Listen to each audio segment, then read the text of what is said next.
যে ঠাকুর তার ভক্তদের জন্য একটা কল্প বৃক্ষ তিনি রোপণ করে গেছেন এখানে কামনা সাগর রূপে, যেখানে তাকে স্মরণ করে যা যে প্রার্থনা করে সেই প্রার্থনাই তার পূর্ণ হয়। মানুষ হিংসা মহাপাপ, কিংবা হিন্দু কিংবা মুসলমান কিংবা বৌদ্ধ, যে কোনো ধর্মের লোকই হোক, যে যে ধর্ম পালে সেটাই তার দ্বারে বড়। তাহলে কেউকে কোনোদিন মানুষ হইয়া হিংসা করতে হবে না। মতুয়া হচ্ছে তারা যারা এই তার নামে প্রেমে মাতোয়ারা, তারা হচ্ছে মতুয়া। কিন্তু ধর্ম হচ্ছে সূক্ষ্ম সনাতন ধর্ম। মার রস বাবার বীজে আমরা এই পৃথিবীতে আস্তে আস্তে আস্তে আস্তে সুন্দর মূর্তি, এই সুন্দর আনন্দ এই পৃথিবীতে আমরা করতেছি। তো এইভাবে যদি আমরা করে চলে যেতেছি, এইটাই পুণ্য সাধনা। আর ডাঙ্গা হাঙ্গা করলাম, এ কি পুণ্য হবে? এতে কোনো পুণ্য হবে না। অনেকে বলে যে মতুয়ারা নাকি ব্রাহ্মণদের বিরুদ্ধে, এটা কি ঠিক কথাটা? কিন্তু এটা যেহেতু ঠাকুর বাড়ির জল, ভগবানের দেওয়া জল, তাই এখানে একটা মানুষের বিশ্বাস রয়েছে। সেই বিশ্বাসকে কাজে লাগিয়ে এই ঠাকুর বাড়ির জলে এই কামনা সাগর, যেটা হচ্ছে ঠাকুর বাড়ি মানে শ্রী শ্রী হরিচাঁদ গুরুচাঁদের যেটা আশীর্বাদ ধন্য জল, যেটা বারুণী স্নান বলে পরিচিত, সেই ঠাকুরবাড়ির কামনা সাগরের। তাই লক্ষ লক্ষ ভক্ত ওই নির্দিষ্ট সময়ে যখন তার এই প্রভাবটা এখানে তিনি রাখেন, সেই নির্দিষ্ট সময়ে এখানে মনের আনন্দে, মনের ইচ্ছা আকাঙ্ক্ষার সম্পূর্ণ প্রাপ্তির জন্য স্নান করেন, ডুবকি লাগান। হরিচাঁদ ঠাকুর, গুরুচাঁদ ঠাকুর, এদের অপূর্ব লীলা, হীরামন গোলক, বৈশানী, আনন্দ এবং আরো অনেক অনেক ভক্ত ওপার বাংলা এপার বাংলা এই বারণী হয় এবং পিতৃবস্তুরই হয়ে থাকে। অনেক ভক্তবিন্দু আইসা অনেক আনন্দ পায়, অনেক বেদি হইতে মুক্তি পায়। এটা হলো যার যার বিশ্বাস, এটা হলো যার যার বিশ্বাস। এটা অনন্তকাল চলতেছে, আরো এই পৃথিবী যতদিন আছে এটা অনন্তকাল চলবে। তার ভেতর কত দেবতা, কত যোগী ঋষি, মুনি ঋষি, সাধু সন্ন্যাসী, তারা আসবে, আবার তারা চলে যাবে, আবার তারা আসবে। এই তো সৃষ্টিকর্তার সৃষ্টি নিয়মের খেলা। এইটা এই যে হইতেছে, আরো যুগ যুগ হবে, আরো এরকম বহু ভক্তবন্ধু আসবে। হ্যাঁ, বহু কিছু তারা লাভ করিবে। এই দেখুন কত সাধু সন্ন্যাসী, যোগী ঋষি, এই যে মা বসুমাতা, মা বাস্তুদেবী, হ্যাঁ, এই বসুমাতার থেকে যা কিছু সৃষ্টি এই পৃথিবীতে, এই বসুমাতার থেকেই সৃষ্টি। আমরাও এই বসুমাতার থেকে সৃষ্টি। এই যে না, আমরা মানুষ রূপে এখন এই মর্তধামে বিরাজ করতেছি। এই যে না, মানুষ হিংসা মহাপাপ, কিংবা হিন্দু কিংবা মুসলমান কিংবা বৌদ্ধ, যে কোনো ধর্মের লোকই হোক, যে যে ধর্ম পালে সেটাই তার দ্বারে বড়। তাহলে কেউকে কোনোদিন মানুষ হইয়া হিংসা করতে হবে না।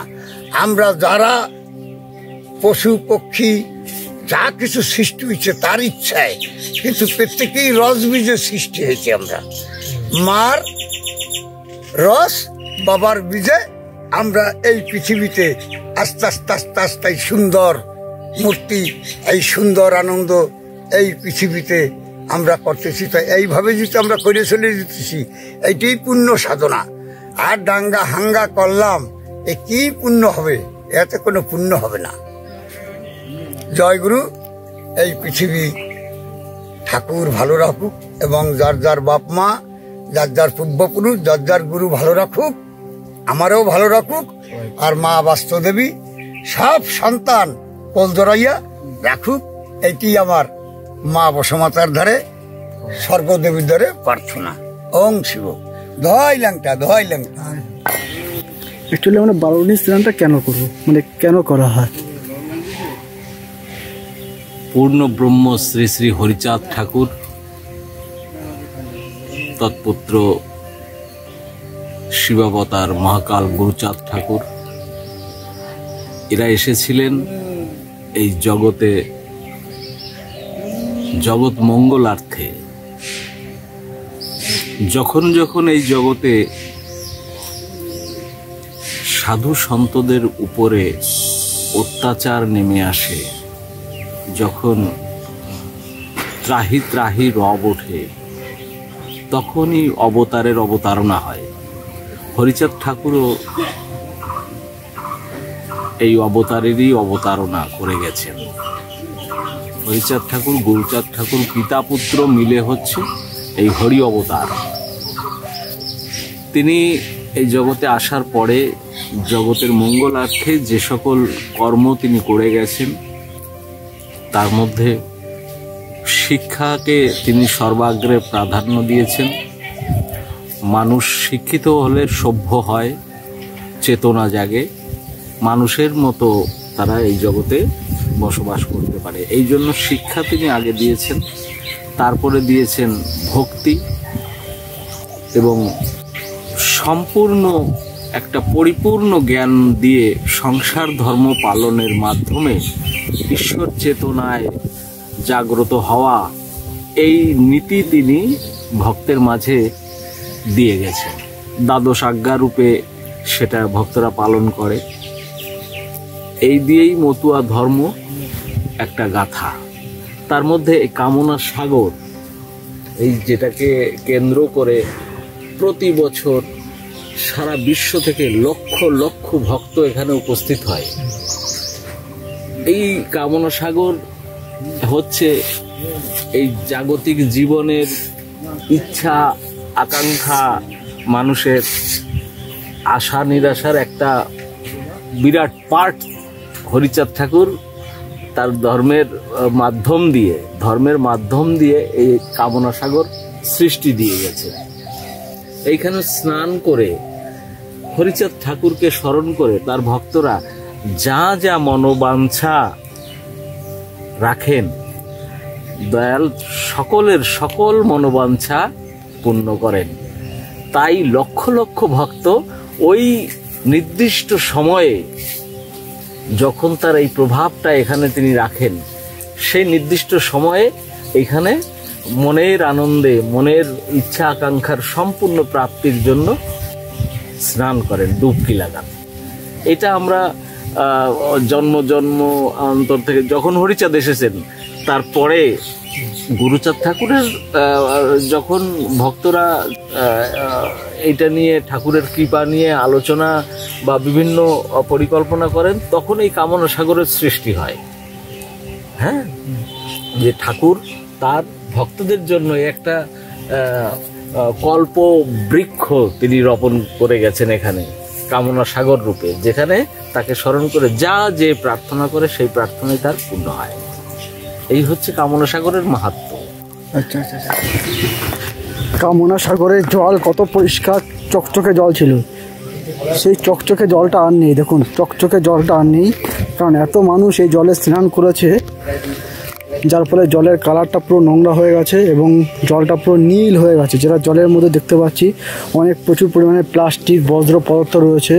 জলের মধ্যে একাধিক পোকা, শামুক বা বিভিন্ন রকম পোকামাকড় দেখতে পাচ্ছি জলের মধ্যে। পাশাপাশি পুকুরটা প্রচুর পরিমাণে নোংরা হয়ে রয়েছে এবং জলের কালার পুরো নীল এবং জলটা অনেক ভারী হয়ে রয়েছে। ঠিক আছে, অনেক প্রচুর পরিমাণে মশা মাছির উদ্ভব রয়েছে জলের মধ্যে এবং জলের মধ্যে একটা বিকট একটা বাজে গন্ধ রয়েছে, কারণ এটাই স্বাভাবিক, কারণ প্রচুর মানুষ স্নান করেছে, যেটা বারুণী স্নান বলে পরিচিত।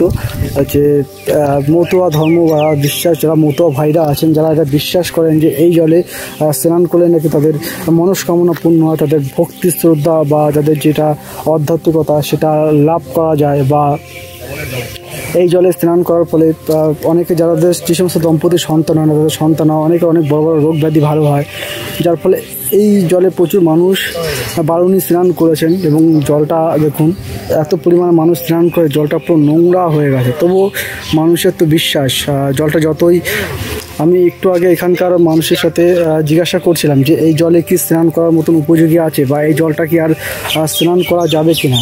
তো তাদের বক্তব্য হচ্ছে একটাই যে এই জলটা হচ্ছে ঠাকুরবাড়ির জল, এই জলটা হচ্ছে ভগবানের জল বা ঈশ্বরের দেওয়া জল, আধ্যাত্মিকতার জল। এটা এটা তাদের ধর্ম, তাদের বিশ্বাস, তাদের ঈশ্বরের দেওয়া একটা আশীর্বাদ ধন্য জল। তো সেখানে যত জলের নোংরা হোক, পোকা হোক, এখনও অনেক মানুষ চাইলে স্নান করতে পারেন বা করেন না, বা অনেকে যারা স্নান না করছেন তারা অন্তত জল একটু হাতে করে নিয়ে গায়ে মাথায়, মানে যেটা বলতে চাইছি, যে সমস্ত ভক্তরা এখনও স্নান করতে না চাইছেন বা স্নান করতে পারছেন না, বা যারা অনেক দূর থেকে এসছে, যারা স্নান করার মুডে নেই, তারা অন্তত হাতে করে একটু করে জল নিয়ে তারা মাথায় জল ছিটাতে পারছেন। জল ছিটিয়ে তারা তাদের আধ্যাত্মিকতা বা তারা তাদের যে মনস্কামনা সেটা পূরণ করতে পারছেন এই জলের মধ্যে দিয়ে। তা আমরা দেখতে পাচ্ছি সিঁড়ি থেকে নেমে অনেক মানুষ এই জল ছুঁয়েছেন এবং এই জলের মধ্যে তারা জল মাথায় দিয়েছেন, গা হাত পায়ে ছিটিয়েছেন, কারণ এটা তাদের ভক্তি বা মনস্কামনা পূর্ণ হয় বলে এটা তারা আশাবাদী। এই হচ্ছে ঠাকুরবাড়ির সেই জল যেটা আপনারা দেখতে পাচ্ছেন বারুণী স্নানের পর। এই কামনা সাগর তো বাংলাদেশে একটা আছে না, বোরাকান্দিতে একই আছে। আচ্ছা আচ্ছা, পার্থক্য নেই। আচ্ছা আচ্ছা, ওইখান থেকে জল এনে কি এখানে এটা সে নিয়ম যে ভাবে করার দরকার সম্পূর্ণ নিয়ম মেনেই এটা হয়েছে, এবং এর মাহাত্ম্যের কোনো রকম ফারাক নেই, ওই একই, এখানে ওখানে কোনো বিভেদ নেই। যে এই কামনা সাগরে কি মানে যে নির্দিষ্ট দিন যেটা বারুণী স্নান, ওই দিন স্নান করলে কি পুণ্য লাভ করা যায়, বা তাছাড়া বাকি দিনগুলো স্নান করলে কি সে একই পুণ্য পাওয়া যায়? নয়, এমন নয়, বিশেষ বিশেষ ব্যাপার থাকে। ধরো যে একটা জায়গায় তোমাকে তোমার আত্মীয়রা বসবাস করে, কিন্তু প্রত্যেক দিন তুমি তার বাড়িতে যাও না। যখন তোমাকে একটা নির্দিষ্ট সময়ে ওই ডেট আসে যে আজকে তার মেয়ের বিয়ে হবে, তো তোমাকে সেই দিন কিন্তু ভালো খাবারের জন্য সবাই নিমন্ত্রণ করে। এইভাবে এক একটা সময় আসে, এক একটা তিথি অনুসারে হচ্ছে এগুলো হয়ে থাকে। হ্যাঁ, এগুলো কোনো মানুষের দ্বারা সৃষ্ট কোনো বিষয় নয়। এই জাগতিক বিজ্ঞান এবং ধর্ম সব মিলেমিশে একাকার হয়ে হরিচাঁদ ঠাকুরের ধর্ম হচ্ছে সূক্ষ্ম সনাতন ধর্ম। মতুয়া ধর্ম কিন্তু তিনি দেননি। মতুয়া হচ্ছে তারা যারা এই তার নামে প্রেমে মাতোয়ারা, তারা হচ্ছে মতুয়া। কিন্তু ধর্ম হচ্ছে সূক্ষ্ম সনাতন ধর্ম। অর্থাৎ সনাতন থেকে একটু আলাদা নয়, বরঞ্চ সনাতনের মূল নির্যাস যেটা, সেটাই হচ্ছে এই ধর্মমতের অনুসারীরা পালন করে। আচ্ছা আচ্ছা, আর একটা ধর্ম নিয়ে একটা প্রশ্ন আছে। অনেকে বলে যে মতুয়ারা নাকি ব্রাহ্মণদের বিরুদ্ধে, এটা কি ঠিক কথাটা? শোনো, নীতির বিরুদ্ধে, ব্রাহ্মণদের বিরুদ্ধে নয়। ব্যক্তি কখনো খারাপ হয় না, ঈশ্বর সৃষ্ট প্রত্যেকেই সমান। এইবার যখন তুমি এই যে আমার সঙ্গে এখন ভালো কথা বলছো, তুমি ভালো, যখন তুমি আমাকে উল্টো বলবে আমি তোমাকে উল্টো বলবো, তাই না? তো যখন ওই নীতি ওরা প্রয়োগ করে, এমন কিছু নীতি ওরা প্রয়োগ করেছে যেটা উল্টো, মানবিকতার বাইরে, তখন সেই নীতির বিরুদ্ধে কিন্তু যে কোনো মানুষ কথা বলবে। শুধু মতুয়া নয়, মতুয়া হচ্ছে সনাতনেরই সূক্ষ্ম নীতি, যেটা কিনা সকলের কাছে গ্রহণযোগ্যতা আছে, সবাই এটা কমন রূপে গ্রহণ করে, সেইটা হচ্ছে মতুয়া নীতি। এর মধ্যে কোনো আলাদা ভাব নেই, সনাতনী ভাব সম্পূর্ণ। আচ্ছা আচ্ছা আচ্ছা আচ্ছা, আর একটা প্রশ্ন ছিল যে মতুয়াদের মধ্যে যে যখন মানুষটা যখন মৃত অবস্থা থাকে তখন তাদের যে ক্রিয়াকলাপ, সেটা হিন্দু ধর্মের মতো কি পুরো সেম প্রসেস না একটু আলাদা? কিছুদিন আগে যেমন শান্তনু ঠাকুর একটা ঘোষণা করেছিলেন যে আমাদের উনি নতুন কিছু একটা ঘোষণা করেছিলেন। নতুন তোমার কাছে তখনই লাগবে যখন তুমি প্রথম শুনবে। আচ্ছা আচ্ছা আচ্ছা, তুমি যখন এর মূল বিষয়টা, সনাতন নীতির যে মূল বিষয়টা, ধর্মশাস্ত্র কি বলে গেছে সম্পূর্ণ জিনিসটা, কোন শিক্ষিত ব্যক্তি কিন্তু, পূর্ণ শিক্ষিত ব্যক্তি মতুয়া ধর্মকে কখনোই ভুল বলতে পারবে না। কারণ বা কোনো ধার্মিক ব্যক্তি যিনি একবার ধর্ম নিয়ে চর্চা করেছেন তিনি বলতে পারবেন। বলছেন কারা? যারা এই ধর্মের বাইরের লোক, মানে ধর্ম নিয়ে তাদের কোনো কালচার নেই, ওরা শুধু ওই ধর্ম পথে যারা চলে তাদেরকে দেখলে অবহেলা করে এবং বিভ্রান্তিকর কথা বের করে, এরকম কোনো বিষয় নয়। মতুয়া তো ধর্ম নয়, মতুয়া একটা নীতি, একটা আদর্শ। ধর্ম হচ্ছে সূক্ষ্ম সনাতন ধর্ম, বোঝা গেছে? আচ্ছা আচ্ছা, শান্তনু ঠাকুর যেরকম বলেছিল যে মৃত ব্যক্তির পরে তাকে পিণ্ড দান করা, এরকম কিছু একটা কি উনি বলেছিলেন? এটা আমি কনফার্ম, যদিও আমিও যে পিণ্ডদান করা যাবে না এখন, এরকম কিছু একটা মানে কয়দিন আগে উনি সম্ভবত আমি টিভিতে দেখেছিলাম এরকম কিছু একটা ঘোষণা করেছিলেন। এটা এরকম কিছু জানা আছে আপনাদের? এই বিষয়বস্তুটাই একটু আলাদা। আচ্ছা, তাহলে এটা নিয়ে ডিটেইলস স্টার্ট করলাম। এখন এটা আলোচনা করতে গেলে বেশ সময়েরও ব্যাপার আছে, কারণ ধর্ম নিয়ে আলোচনা তাদের সাথে হওয়া উচিত যারা ধর্মপথের পথিক।